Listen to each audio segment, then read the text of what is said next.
Have you ever wondered what if? What if things had turned out differently? What if you had made a different choice? These questions, though simple, carry a profound weight. They represent a universal human tendency to revisit past decisions, to mentally traverse roads not taken, and to imagine a life not lived. This is the realm of what if and could have been scenarios. A realm where the mind can wander endlessly, spinning tales of alternate realities that never came to be. We all do it. We all look back at certain points in our lives, replaying moments like scenes in a movie, inserting different choices, different actions, and envisioning different outcomes. We ask ourselves, what if I had taken that job? What if I had moved to that city? What if I had said yes instead of no? Yet this seemingly harmless mental exercise can have a dark side. The what-if scenarios can sometimes become a breeding ground for regret, guilt, and anxiety. Regret for the opportunities missed, guilt for the choices made, and anxiety about what those choices mean for our present and our future. In truth, these what-if questions can subtly shift our focus from the life we're living to a life that exists only in the labyrinth of our minds. They can rob us of our peace, our joy, and our ability to fully engage with the here and now. They can keep us stuck in a loop of endless speculation, a loop that often leads nowhere. And yet, despite our best efforts, despite our most vivid imaginings, the reality remains the same. The past is the past, unchangeable, unalterable.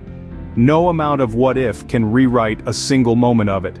The choices we made, the paths we took, the experiences we lived, they all led us here, to this point, to this present moment. Yet no matter how much we ponder, what if, the reality remains unchanged. Let us consider a story, a simple tale of a man named John who was consumed by the idea of what could have been. John was a man of many dreams and aspirations. He dreamed of traveling the world, of starting a business, of creating a legacy. But one day an opportunity knocked on his door. An opportunity that could have potentially fulfilled all his dreams.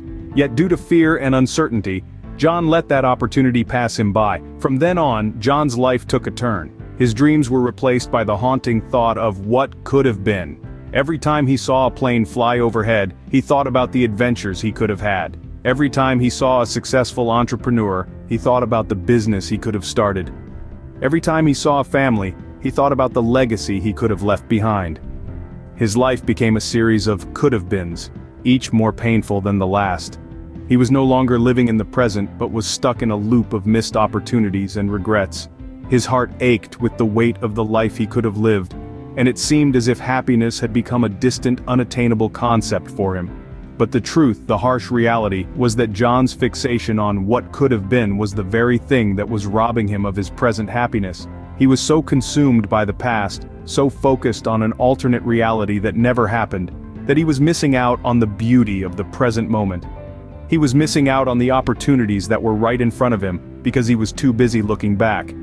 John's story serves as a stark reminder of how the fixation on what could have been can rob us of our present happiness. It's a cautionary tale that urges us to let go of the past, to stop dwelling on missed opportunities, and to focus on the here and now. Because in the end, the only moment of any significance is this one, right now. The past is a deceptive illusion. It exists only as a memory, a recollection kept alive by our belief in its significance. Now, let's journey into the realm of acceptance, where we recognize the past for what it truly is, a sequence of events that have shaped our present but do not dictate our future. In our quest for a peaceful life, we must first acknowledge that the past, with all its triumphs and trials, is unchangeable. It is a museum of our personal history, filled with exhibits of moments that have passed. These moments, whether joyful or painful, are not meant to be relived or rewritten, but to be learned from. To let go of what could have been is to release the ghost of an alternative existence that never came to pass. This phantom life often appears more appealing, but it's important to remember that it's merely an illusion, a mirage in the desert of our minds. So how do we release these phantom thoughts? One effective strategy is mindfulness exercises. These practices anchor us in the present, enabling us to observe our thoughts and emotions without judgment or resistance. As we cultivate mindfulness, we learn to witness our past as an impartial observer, freeing ourselves from the chains of regret and remorse. Alongside mindfulness, self-compassion plays a vital role. We must learn to forgive ourselves for the decisions we made and the paths we chose. We were doing the best we could with the knowledge and resources we had at the time. Focusing on the present is another critical step in releasing the past. When we are fully engaged in the now, there's no room for the shadows of what could have been. Each moment is a new opportunity, a fresh canvas on which we can paint the story of our lives. By releasing the idea that things could have been any other way, we can find peace in the present moment. Remember, the past has no power over us unless we allow it to.